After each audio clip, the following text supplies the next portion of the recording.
দুষ্টু কোকিল ডাকে রে কোকো কোকো কোকো কো, মনে বাঁশি বাজে রে কোকো কোকো কোকো কো। গভীর রাতে প্রভুর প্রেমে হায় আল্লাহ, আমি আমার মাইয়াটারে লইয়া কি যে বিপদে আছি। আমার কাজে কামে একটু সাহায্য করে না। কোথায় যে কি আর টিকটক করতেছে আল্লাহ জানে। ওর বাজার মসজিদে ইমামতি করে, আর তার মাইয়া হয়েছে টিকটকার। মাইয়াটারে লইয়া যে এখন আমি কি করি? রেহেনা, রেহেনা, মারিয়া কই? ওরে তো বাসায় দেখতাছি না। মারিয়া আজ মাদ্রাসায় যাইব না? আসসালামু আলাইকুম। আপনি আমার জিজ্ঞাইতেছেন কে? আমি কি জানি আপনার মাইয়া মাদ্রাসায় যাইব না যাইব? এইটা তুমি কি কইলা রেহেনা? মাইয়া হইল তোমার, আমি কি তোমারে না জিগাইয়া পাশের বাড়ির ভাবিরে গিয়া জিগামু? তো কি কমু? আপনার মাইয়া আমার কথা শুনলি তো? আপনি দেখেন গা গিয়া কোথাও গিয়া টিকটক করতেছে।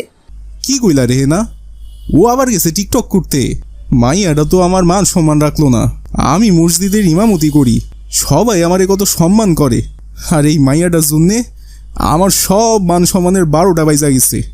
রাস্তাঘাট যেখানে পায় সেইখানেই টিকটক শুরু কইরা দেয়। আমি এখন এই মাইয়ারে লইয়া কি করুম? তুমি কিছু কইতে পারো না রেহেনা? তা আপনি আমার কি করতে কন? আমি করে নিষেধ কম করছি, কিন্তু আমার কথা শুনছে সে। কতবার নিষেধ করছি, তুই এখন বড় হইছিস, তোর বিয়ে শাদী দেওয়া লাগবো, এখন আর টিকটক করতে যাইস না রে মা। কিন্তু কে শুনে কার কথা? আমার কথার কোনো পাত্তাই যায় না। দেখেন কে গিয়া বাড়ির পেছনে মনে হয় রাস্তার মধ্যে গিয়ে টিকটক করতেছে। যান গিয়া নিয়ে আসেন। এরপর নাসির হুজুর চলে গেল বাড়ির পেছনে তার মেয়ের খোঁজে, আর সেখানে তার মেয়ে মারিয়া ভাইরাল গানের সাথে টিকটক করছে।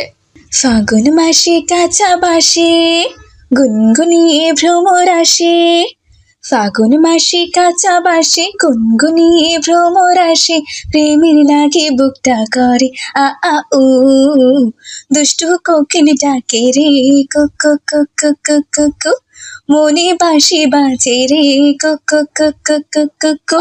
হাই সুবহানাল্লাহ, নাউজুবিল্লাহ নাউজুবিল্লাহ, এসব আমি কি দেখছি? ছি ছি ছি ছি ছি, এই মেয়েটা কে? এই মেয়েটা কি তোমরা চেনো? হ্যাঁ আপু চান, চিনি তো। ইনি হচ্ছে মারিয়া আপু, আমাদের মসজিদের ইমাম সাহেব নাসির হুজুর আছে না, ওনার মেয়ে।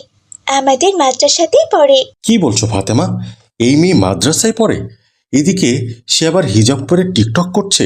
হ্যাঁ আপু চান, মারিয়া আপু তো অনেক দিন থেকেই টিকটক করে। তাই টিকটক করা নিয়ে মাদ্রাসার হুজুররা খুব বিরক্ত। যেখানে সেখানে সে টিকটক করতে থাকে। অনেকবার তার বাসায় হুজুররা কমপ্লেনও পাঠিয়েছে। তার বাবা অনেক শাসন করেছে, কিন্তু তাতে কোনো লাভ হয়নি। সে তবুও এখন লুকিয়ে লুকিয়ে টিকটক করে। নাউজুবিল্লাহ নাউজুবিল্লাহ, এই মেয়ে তো দেখছি আমাদের ইসলাম ধর্মকে ডুবিয়ে ছাড়বে।